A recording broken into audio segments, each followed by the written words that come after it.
We're doing the Black Dragon today. And the Black Dragon is also pretty interesting to me. They've done a lot of details in the new books on the chromatic dragons specifically, and also the metallics. But it's very interesting stuff, and we're going to go over the Black Dragon today. If we look at its design, you can tell by all the fins and the barbs across its back, that's quite obviously amphibious as well, just like the green dragon is. But in comparison, look at the teeth. Like, the green dragon had these like sharp teeth that were in tight rows, but this is very wide out, very jagged, rough looking teeth. Some are protruding forwards instead of down. They're not very effective for like chomping into or through an enemy, but these large horns that only the Black Dragon has out of the 5 chromatics is very... Not only does its sleek skull and wide horns give this feeling of like dealing with like a devil, you know, it gives you that like fiendish skull kind of vibe to it.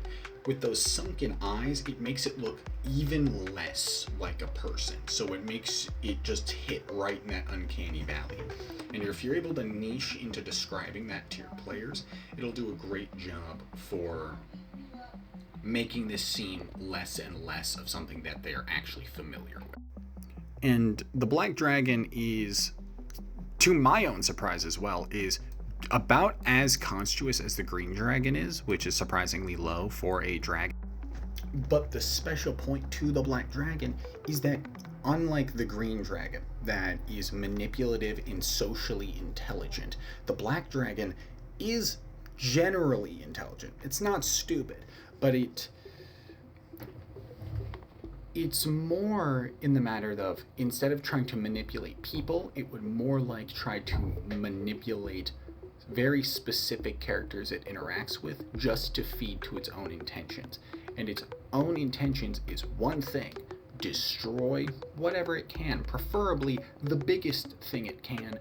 And I'm not saying like it wants to go after other dragons, I'm saying it wants to go after the nearest country.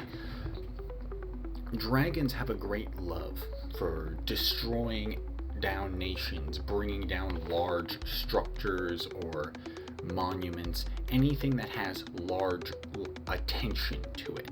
And it wants to take things that are obvious trophies to prove to anyone that may trespass upon its lair, I have destroyed this. I am destruction.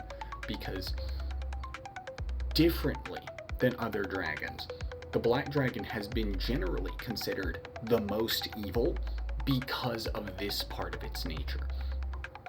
And how the green dragon would take on like ettercaps, kobolds, and like bandits, any lowly things it could bring into its control to work as its gremlins or like minions or whatever. The Black Dragon is much more likely to work with very powerful aberrations or undead. So, just like it reads here, some ally themselves with powerful undead such as Death Knights, vampires, or aberrations such as aboleths. And I'm gonna assume that you know what a Kuatoa is because they've been getting a lot more attention since Baldur's Gate 3 came out. But if you don't know what an aboleth is, it's like an eldritch aberration that's like this large squid monster that will like have cults form around it. It's very Lovecraft-esque. But the Black Dragon is likely to interact with these creatures, and also it's very likely to interact with powerful necromancers or liches if it can, if its circumstance does apply to it, because every dragon will find a favoritism to types of magic as it gets older. Once they hit adult and ancient, the green dragon liked using divination and illusion magic to manipulate the minds and perceptions of its foes, while the Black Dragon likes using necromancy to fuck with whoever it can, using hordes of undead or even with communication to the dead to gather more information for who exactly to go after next.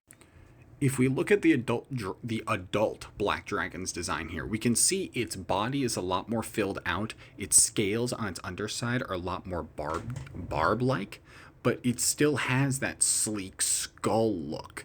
and its acid is basically constantly drooling from its face.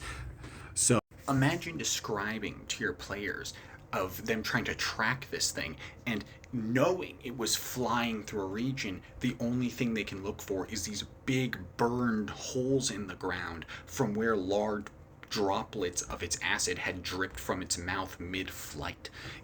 There's a very interesting concepts you can come up with to interact with these details. And as it's detailed over here, oh wait, no. as it's detailed in around here,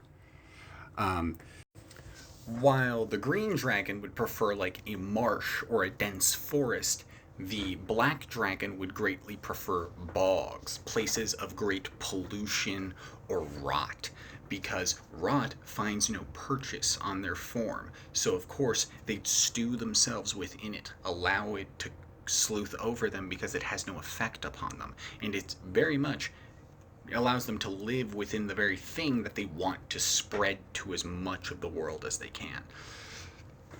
So imagine describing a dragon's lair and telling people that it's this bog that's a mixture of rotting trees and chunks of stone from like you see stone thrones laying about from that were ripped from castles as proof of nations that this dragon has felled.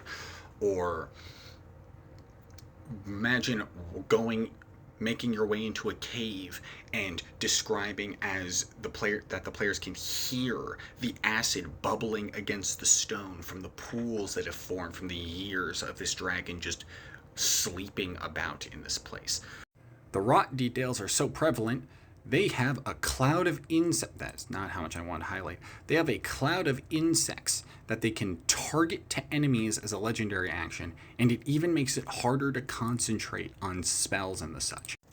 Where the green dragon had poison misting off of its scales as if it was as natural as perspiration, the black dragon has insects attached to its body as if they're living amongst the folds of its scales or the crevices of its horns.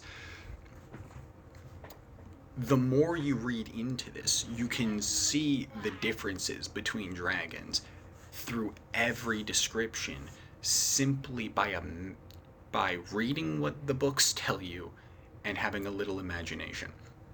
If you want inspiration for how to take a black dragon, I wouldn't suggest the black dragon from Vox Machina because it's a little more off of what the mark for these books is talking about. Honestly, if anything, I would say more the Lich from Adventure Time, just wants to kill everything, and is willing to work with other people to do it, but there's a good shot it might turn on those people in the end anyway. So